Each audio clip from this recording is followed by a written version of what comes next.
Alrighty. Middle Big Brother Heathcliff. We've finally gotten real content for the middle.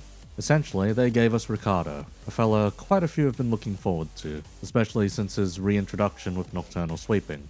As the Bokgak just released today, I'd say he was inevitable, as the only other viable fella from that intervallo would have been Zilu. And well, we've already been subject to the horrors of Malforced. Anyhow, the fella is essentially the hammer that we sorely needed in order to make things work. Because now it really is suddenly feasible to make a more middle-focused counter composition without having to splice in quite as much charge as previously. Not only does Heathcliff provide a metric fuckton of damage from his skills, but the support capabilities baked into his kits are quite ridiculous. Offense and defense level, SP heals, damage reduction, BGM change, and even fucking stagger cancel. It's all stuff that the middle aggressively wishes for. Well, almost everything they could wish for. Unfortunately, bleed still doesn't really exist for them, even with the added count on his skill 2.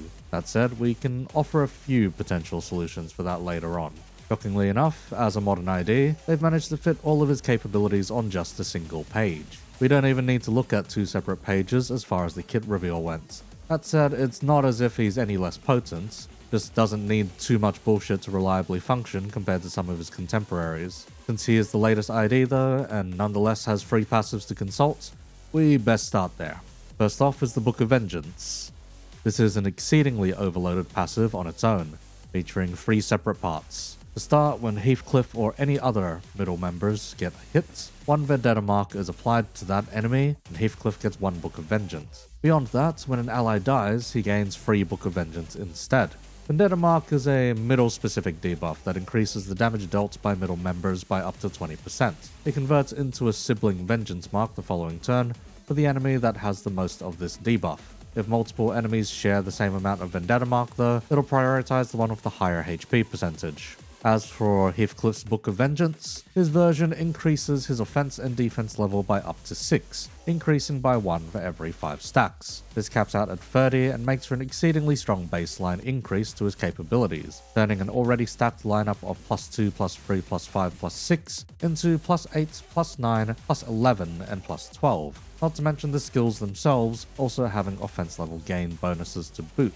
On top of that, this increases his defense level by +11 total. For the second part of the passive, he gets to cheat out a skill 3-2 when he has 15 Vengeance Tattoo. It has the usual bells and whistles of skill cheating, wherein it'll replace the leftmost bottom slot on the dashboard from Heathcliff. If a defense skill or ego masks it, he will get the skill back again when either of those are cancelled. Aside from that, while this effect is currently ongoing, the battle music will change until turn's end, with the exception of a few encounters. Unfortunately, the breakpoint for this means he'll be getting this out roughly once every 3 to 4 turns. The last part of Book of Vengeance is a bit unusual, as the middle doesn't currently have retreat support. Combat start on the turn Heathcliff substitutes in or returns to the field. He will use his S3 on a random target, after which he'll buff all middle allies with 1 offense and defense level up. While I'm not saying to run Lord Hongers here, it is definitely a very funny option that is open to us in order to get a random retreat on demand. It is a shame we don't otherwise have a Bleed Heisho to abuse or another more reliable retreat function. That said, this is particularly stupid if we ever do get that kind of functionality. More so if we can ever loop him in and out, as there's no limit to it listed. His second passive is Vengeance Tattoo Resonance. Whenever middle allies slot in their defense skills, counters for the most part, they take 20% less damage from unopposed attacks. This is especially quality of life for the older middle IDs that don't have the shield safety layer. Dawn and Merceau both lack this particular advantage compared to Ishmael and Sinclair both. 20% damage reduction is fuss bloody huge. Aside from that, this is actually a resonance passive as well. Whenever we have 4 Envy resonance, middle faction allies adjacent to Heathcliff get to have a stagger cancel. Specifically, they cannot be staggered so long as they have usable counter skills equipped to their slots. At 6 Envy resonance or higher, this effect applies to all middle allies instead of just the adjacent ones. This is a very similar effect to Kurokomo Ishmael, but instead for middle counters. While it sadly doesn't prevent death, being able to ignore stagger is massive in extended fights where you would be abusing counters to a larger degree to get ahead.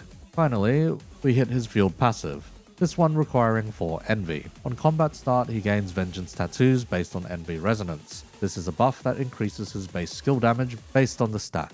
As it applies at combat start, this means he'll benefit from it immediately for that ensuing combat. Unfortunately, as the S3-2 cheat happens at turn start, we'll have to wait for the following turn to get those benefits. It's worth mentioning that you do not build up to skill 3-2 without this, unless you manage to land a kill with the normal S3. Beyond that, if an ally from the middle gets hit by an enemy, he will use his skill 1 against that enemy after their attack ends, much like Kurokuma Heathcliff, but just faction specific instead. Oh, and only once per turn of course. That covers his free passives, though really it feels like double or triple that thanks to each being multiple effects. Compared to the rest of this season thus far, it doesn't seem like he has a particular full sicko state like the Shin users, artwork abusers, Prescript runners, and furries, but that means he gets to be pretty consistent from the get-go, I suppose. Well, I guess the skill cheat from Vengeance Tattoos may count, but that one's more of an ebb and flow kind of affair, as we'll soon see. Thankfully, his base skills are very straightforward. As mentioned at the start of the video, he is functionally just the best hammer we could ask for. His skill 1 that gets used with his fueled passive, Kicking, is a free coiner blunt affair that scales coin power off of dual status in Burn and Bleed. In having Burn as part of the combination, he becomes exceedingly consistent in regards to gaining coin power with how easy Burn is to maintain. Unfortunately, it's only 1 coin power this way. Anyhow, if the target has a Vengeance mark, he'll get 1 final power. Aside from that, he gains aggro to this skill slot on the following turn. The first coin slaps for Tremulous Tremor in raising stagger threshold, while healing free SP if hitting a Vengeance mark target. Reminder that Vengeance marks are not Vendetta marks and are applied at turn end to the enemy with the highest Vendetta marks. The second and third coin both just deal bleed and burn potency. Quite a bit of both though, if anything. Functionally, this is the culmination of all of the middle IDs we've gotten thus far in terms of their skill 1s, just with some extra bells and whistles. Being Wrath does also help out for a few potential game plans, especially as this skill can just be used via passive to boot. A very easy passive to trigger thanks to middle IDs wishing to get hit for their counters. Skill 2 is Watch Your Back. This is another free coiner that scales off of dual status in Burn and Bleed, but has a fair bit more heft to it. First off, it spreads 2 offense level to adjacent allies on the dashboard. Second, it gains up to 3 offense level based on Sin Resonance, that being highest halved, not just Envy only, though Envy will be by far the easiest to utilize with the middle. Once again, the 2 on-use conditionals are similar to skill 1, being final power to those Vengeance marked, though 2 final power instead, and aggro to this slots the following turn. The first coin is Bleed and Burn count. The second coin is just Bleed, and the final coin is Paralyze and Burn. Welcome back, Paralyze. We missed abusing you, especially in Ruiner. You should see just how hard Paralyze goes there and how much of an impact that any amount makes. Likewise in Limbus though, any amount of Paralyze is huge, and here we have 2 of it. But also, free Bleed count here is pretty funny to be getting, rather high if anything. Moving along, we've got skill 3, My Hair Coupons. There's 12 O's there and 4 exclamation marks. That's how you know this skill means business. Regardless, this one is final power rather than coin power on a dual status, Burn and Bleed as per the others. It also gains final power based on Envy Resonance, potentially making this skill exceedingly consistent. As a 1 coiner though, 1 in 20 of these at maximum SP is going to hit tails, and you are most definitely going to be sad when it does. That said, it has 6 more conditionals to follow. First off, at combat start, it just gains highest resin offense level. No division here compared to the skill 2. The first on use is the usual Vengeance mark final power. The second is attack weight based on Envy Resonance. The third is more attack weight with Book of Vengeance Heathcliff, and the fourth is the very modern and disgusting deal more damage based on excess attack weights beyond the number of actual targets. With all of the attack weight conditionals outlined there, you can tell this is going to be particularly disgusting in terms of damage boosts, not to mention the sheer amount of offense level this skill is drowning in. Beyond that is an on-kill effect. He gains Vengeance Tattoo based on the number of enemies killed by this skill. I'd imagine this one goes particularly hard in unfocused encounters, as he would be able to rush through to his skill 3-2 cheat, so long as he manages to bust open some fellas. Anyhow, finally to the coin itself, it inflicts Bleed and Burn, while doing that funky skill damage echo, in this case scaling off of Envy Resonance and dealing damage as blunt damage. Up to 30% of the skill's damage is echoed this way. Reminder that these kinds of skill damage echoes can be exceedingly strong, especially if a target is already staggered. Between Vengeance Tattoo, attack weight, Book of Vengeance, and just the sheer deluge of offense level on offer here, this is another Heathcliff 1 coiner that just hits bloody hard. In addition, addition, his counter skill is needlessly good since it lets him use that skill free on demand, so long as the NVA resin permits. Normally, Payback is a pretty limp 2 coiner that deals burn and bleed potency, but with enough NV resonance on board, he just slams the skill free in all its glory. This is just pure violence on demand. Well, not only violence in the counter's case, since it also features a bunch of combat start bonuses. He heals SP for free middle members based on NV resonance, giving them up to 10 of it. He includes himself to boot if he happens to be one of said members with the lowest SP. In addition, like the 2 more modern middle members as of time of writing, he also gains a percentage of his missing HP as a shield, allowing him to eat an attack to ensure the counter goes off. This is all just needlessly strong benefits. All that to hit ridiculously hard consistently. Only it's not the hardest he's allowed to hit. The skill 3-2, complete and total extermination.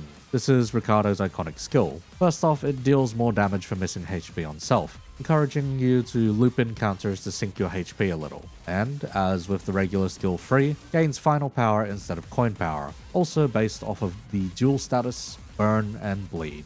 Again, there's 6 conditionals on this thing. First off is on combat start, the skill gains highest resin offense level. Beyond there, the free on use conditions are as follows. Free final power for a vengeance marked target, attack weight with 20 or more Book of Vengeance, and of course more damage based on excess attack weight beyond the actual number of targets. With up to 4 attack weight on offer, that's a lot of extra damage on a single target, or just casual group obliteration. On kill, he generates an ego resource of a random least owned affinity. This is a stupid good line to see in a middle focused composition that dreadedly generates a stupid amount of envy, but nowhere near as much of anything else. Beyond there, on attack end, he consumes 15 Vengeance Tattoo on self. While unfortunately losing out on his base skill damage buff, this does mean that Vengeance Tattoo is something to be built up again, and thus ebb and flow, allowing his skill 3-2 to come back and be reused again and again, though the math is pretty painful. If you've built up the maximum stacks at 20, he'll start the following turn at 5 unless he managed to kill anything with a separate skill 3, which will only happen if you underslot him or in unfocused encounters. Beyond that, you can only get 7 stacks of Vengeance Tattoo per turn, meaning you'll need at least 2 turns of decent envy resonances to get back there. If you manage to get to 20, the loop just continues. But realistically speaking, this isn't happening unless you underslot or purely use IDs that have envy defense skills. As for the coin itself, well, this one led to a lot of funny speculation when it first rocked up in the trailer. Fellows thought he would be Bleed Tremor because of the one Tremor Burst featured there. Regardless, the coin is unbreakable, like the base skill 3, but deals 20% more damage to staggered targets, inflicts 5 bleed, burn, and tremor potency, then triggers a tremor burst, and finally does its blunt echo damage. Compared to the regular skill 3, this is a 42% echo when the conditions are maxed out. All in all, this is a violent amount of damage that is pretty disgusting and easy to access. Just remember that at least 1 in 20 of these at max SP is going to somehow whiff the coin toss, and you are going to be very sad about it. Okay, that's his entire kit. It's pure and simple with plenty of conveniences for those who enjoy purple to paint the dashboard with. Now for something I've been neglecting in all of these build guides thus far. I should mention the egos that work best with him. In the Zayn slots, you could make an argument for Holiday. Since he's inevitably going to get hit the counter, status effects will definitely follow. As most bosses have positive effects on them these days, it's just a +1 to bleed and burn potency infliction if you wish to make use of it. Getting the Gluttony to fuel its first use may be a bit rough due to the team composition though. While Body Sack is generically good, and is also colored purple, it isn't as big a game changer for this composition, as Heathcliff is the leader type and wishes to be in between his allies in order to spread around buffs more efficiently. With the Teft slot, Move in Reg is the no-brainer. It increases his burn application quite dramatically thanks to his coin count and revenge kicking. Resident Reg Microtrip is also an okay bonus to damage while it sticks, I suppose. This shockingly makes him real close, if not getting aggressively beyond the Rooster in burn application. Wait, looking at it again, it may actually just be more than the Rooster. This is just stupid. The He slot is a bit more competitive at first, with Yasunyara and Asymmetrical Inertia being the contenders. Both of them are pretty difficult to fuel here, even with the conversions we have access to. Asymmetrical gets us Broken Bell, which is a fragile on Tremor Burst. Normally I glaze the hell out of this thing, but we're not going to get bursts very often at all, and the other benefit in clock winding is speed, which as mentioned with body sack is not something we particularly need. As for Yasunyara, it's more max HP. It's going to be an absolute pain in the ass to fuel, but when push comes to shove, and we need more bulk and SP spread, it'll come far more in clutch. Finally, and most importantly I reckon, binds. Heathcliff lives and dies on this thing's inclusion when it comes to resonance teams. Functionally, he gives the team 5 offense level for doing its job. On top of all of the other ridiculous offense level stacking that middle Heathcliff already does, this just bumps it up even further. So how the heck do we build a team for him in some competent way? Pure middle factionalism, burn and bleed supports, complete envy resonance even? Well, you see, even with Ricardo here, we don't have an entirely perfect composition yet, but we have a very good one as needs must. I've got a few ideas outside of running pure middle, but let's get the easy guys out of the way first. The middle package. This bunch was inevitable. What? Of course he's going to run with his brothers and sisters. With that many buffs and boosts to them, you'd be kind of insane not to do so, really. To that end, we'll go over the 2 fellas that should always accompany him. First off is middle Sinclair. This fella is important in passing around vendetta marks to enemies once his passive gets going. As it is applied regardless of ally faction for Sinclair, this will help out dramatically as we start needing to splice in others. We'll inevitably need to do so since we don't have the middle nurse father just yet. Aside from that, Sinclair is one of the most functional middle IDs, at least in terms of doing their counter gimmick, with 2 different conditions allowing him to counter harder on smaller envy resonances as well. Otherwise, like the big brother, he's a beat stick with plenty of damage bonuses tied to playing him as a middle member, and taking hits to hit back even harder. In terms of egos, he has 2 particularly notable ones in Hex Nail and Harmony. The first lets him apply quite a lot of curse and nails, which help out in keeping bleed healthier, alongside loading in a rather potent debuff package. As for the passive, it acts as both a stim to his counter in defense power up, and a line of defense in granting him protection to fuck around and find out for longer. More difficult to fuel is Harmony, but allows him to shove around a lot of quick damage, as well as status effects and rhythm.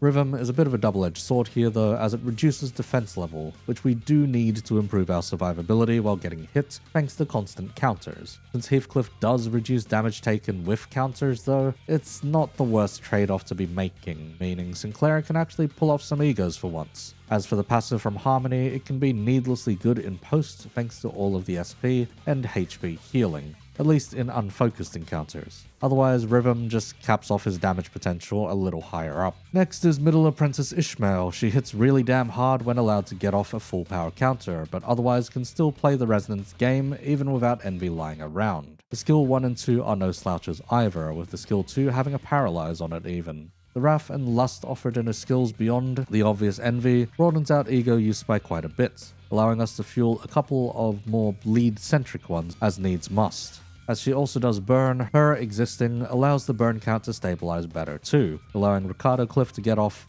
more meteor attacks, as the bleed is unlikely to be quite as reliable. That said, all of her skills do offer counts. Notably, her skill 3, which she can use via counter if need be. Aside from that, it is worth mentioning that if she somehow kicks the bucket, her support skill is a 10% buff to the number 1 deployed ally, so long as an Envy A resin is present alongside a Clash power buff. Small little bonuses, but it all adds up here. Ishmael's egos are usually quite potent, but as we are in the envy pipeline, it is a little troublesome to fuel them. With enough spare resources though, consider throwing out a roseate desire in order to give some additional utility while clashing, or perhaps keep some more resources in back in case an Ardor Blossom Star is necessary, though with that one, it'll also amp up her burn infliction, especially in groups.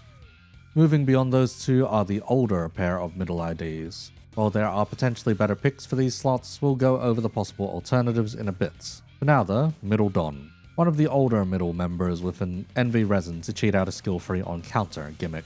She was notoriously hard to use without more middle members to abuse, and still kind of is. She can apply Vengeance Mark as well as gain a surprisingly decent amount of damage as allies get hit, up to 50% Envy damage up even.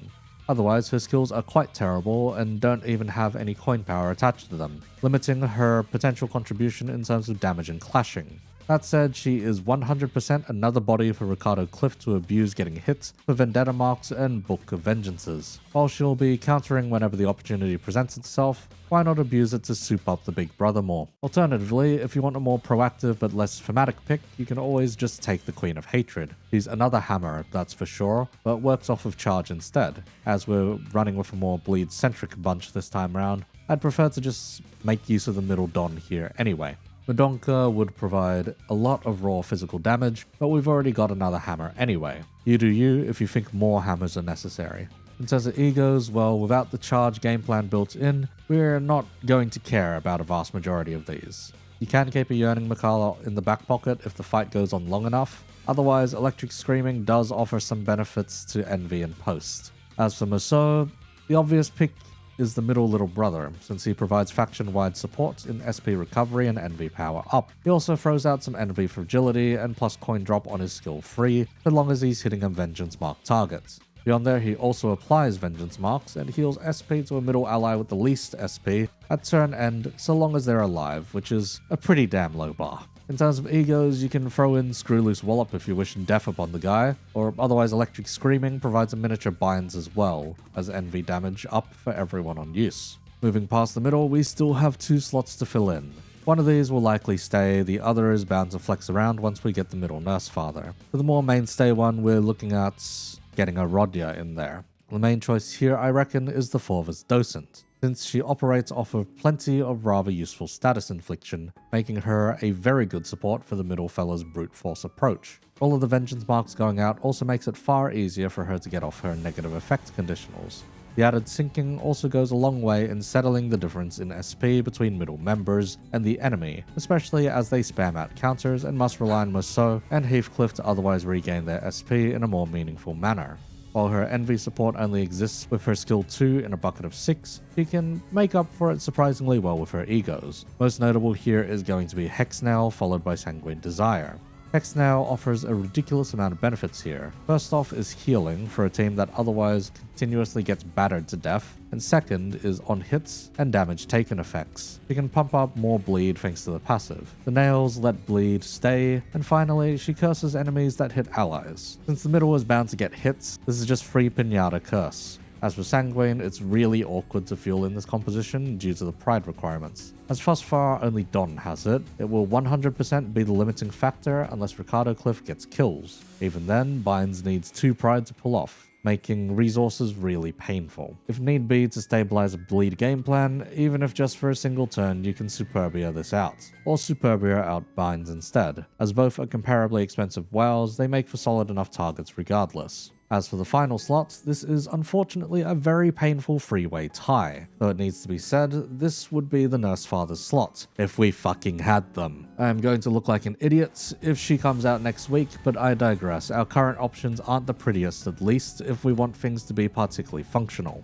Hongers offers the Reindeer and Nurse Father in terms of Envy support and Bleed support respectively. The Reindeer is more competent on their own, whereas the Nurse Father will need a lot of help to do anything really. Arcorp Hongers offers Envy on demand, and that's really it. There's some sinking in there to help widen the SP divide, but otherwise he's just what's left of our options. Otis only really provides the cleanup captain. For the time being, this also means getting access to some extra pride to fuel egos, as well as I'll go for Scissors, which can just solve all of our ego problems. Thing is, her Envy support is otherwise quite lacking in having only 2 skills with it. Between her and Rodya both having only 2 skills, the Envy resonance falls apart far faster, especially as Otis doesn't really gain any speed or go slow enough to remove her from the chain compared to Rodya. Just give us the middle Nurse Father Otis, and all of this would be solved here and now. Finally is Roshu. He can either offer Ncorp or Red Eyes and Penitence, neither being particularly amazing options for us to abuse. While we could eventually get a Contempt Ore off, there is once again no pride to get us there, meaning we're back to square one. Also, I lied about a freeway tie. You could just take Pequod Yi Sung. He has both Pride and Envy, and while more inconsistent like Otis, still offers up some bleed application. It's just his poise sucks without someone out there to support it, plus limiting his capabilities significantly. Just give us the Nurse Father for the slots, and make sure they have Pride.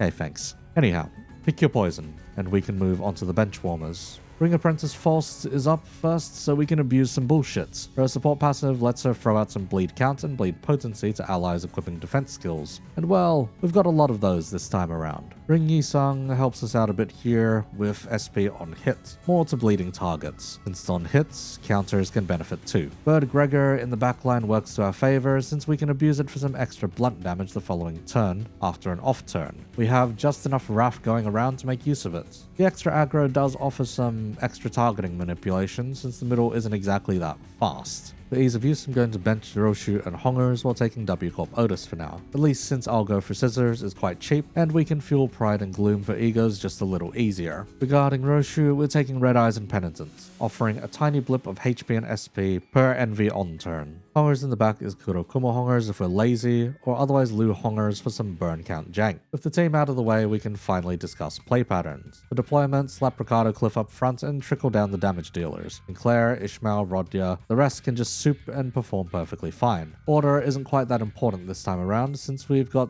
enough stuff manipulating it. On turn 1, we're going to want up to 4 Envy and a bunch of resources to activate passives or otherwise build towards binds. Notably, this is 2 Lust, 4 Gloom, 2 Pride, and 3 Envy. The Gloom is going to be needlessly hard to get consistently, and we'd need 3 skill 1s from Rodya and a skill 3 from Otis to get it organically in a full skill bucket. Since we don't want to waste 4 whole potential Envy resonance turns on that, we can manipulate things differently to get our way. If possible, on this turn, we're going to want to counter with Heathcliff to spread around the SP from the get-go. If Envy skills are available to clash with, use them to get a head start on SP. It's best to do so now in order to get a leg up. Counters from anyone else but Heathcliff are not entirely advised for the first turn, but sacking one other middle member for the extra vendetta marks is also okay to let Sinclair do some book farming. Turn 2 is most likely the first on turn. Get the board painted purple by any means necessary. Slot in as many counters as you see fit. It's okay to get hits while everyone is still reasonably topped off. Besides, Heathcliff will just kick someone in return anyway. Turn 3 is an off turn. Here we are fishing for our ego resources for binds best we can. Reminder that this is 2 Lust, 4 Gloom, 2 Pride, and the Envy that we're going to have really easily. Lust is easy, Pride is a bit more troublesome, but with Don and Otis should be doable. As for Gloom, that one is a bit disastrous and we need the most of it. There's a few options open to us here to manipulate it. If we manage to get every single other color but Gloom, Otis's Go for Scissors will guarantee that we get at least 1 Gloom, potentially 2 Gloom if it rolls back into the resource while everything has at least 1 of each. Gluttony we can slap via Sinclair, Sloth we can get via Merceau, Wrath we have plenty of sources of, Pride and Envy have already been spoken for too. So if we carefully construct a fucking rainbow turn here, we can ensure that the following turn's Envy Blast includes Go for Scissors, and we can then gamble for Gloom resources. Regardless, keep at least 2 Envy on board to generate Vengeance tattoos. Turn 4 is a full send turn. If you've gotten things solid, we're likely around 9 to 10 Vengeance tattoos. We'll be aiming to paint the dashboard purple if possible, but otherwise aim for the difference between what we're missing for Vengeance tattoos. Consider any off-color skills required to let Rodya or Otis use an ego if they can't otherwise use an Envy skill. If you're aiming for the difference, you can also use Heathcliff's binds on this turn to soup up the power of the next turn's resonance chain. Turn 5. We finally have enough for his complete and total extermination. Paint the board purple and send it. If Heathcliff is going last thanks to binds, and there's been 4 turns worth of outgoing damage, there's a good chance that the enemy is staggered, letting Heathcliff just slam full force into his enemy for massive damage. From here, you can just loop things over and over. So for some funny math, at least in terms of offense level, the S3-2 has a baseline of +6, +12 when conditions are met, +18 when Book of Vengeance is fully stacked up. In a 7-chained A-res, that's 7 more for +25, 5 more from offense level, bonuses from Bind's passive for +30, and that's just within Heathcliff's kit alone. He can clash out a level 90 skills when everything lines up currently, which is bloody insane to think about. On a separate note, you could just undersize your team to run only middle members. With 5 Sinners, you'll have full slots to exploit by turn 3, which is honestly fine considering you can't really speed up Heathcliff's tattoo gain beyond 3 turns anyway. As long as you manage to get an average of 5 Envy Resonance over 3 turns past the first, you'll have complete and total extermination regardless. This does make the middle more consistent, but lacks a lot of the bells and whistles alongside additional support on offer in terms of ego variety. This does make for a viable team, but is potentially quite rough if you aren't used to undersizing, since encounters are designed with chain battles featured these days. Keep it in mind. Anyhow, thank you Project Moon for giving the middle team the hammer it needs, but also thank you for the additional lore I can now incorporate into the eventual middle lore video. Sinclair getting a sticker for his glazing and suggestions is pretty much part of that. When Matthias is due to come out, I suppose I'll shove that one out, but we'll see what's to come on the horizon. Thanks for listening in to another ID build video. There's likely plenty more ways to fuck around and find out with this ID. For the time being though, we're short a nurse father to really make things shine. If you enjoyed the video, please hit the like button down below, and comment what ID you think will come out next between all the prospective ones this season. Past there, if you want to see more like this in the future, go hit the subscribe button. I usually try to get these ID guides out on the same day of release. Thanks again to my patrons Artie and Derp for the continued support. I need to remember to update my posts on there and start throwing over some video transcripts. You can sign up for as little as $1 a month and be featured here like these two. Once again, thanks for tuning in. Appreciate it.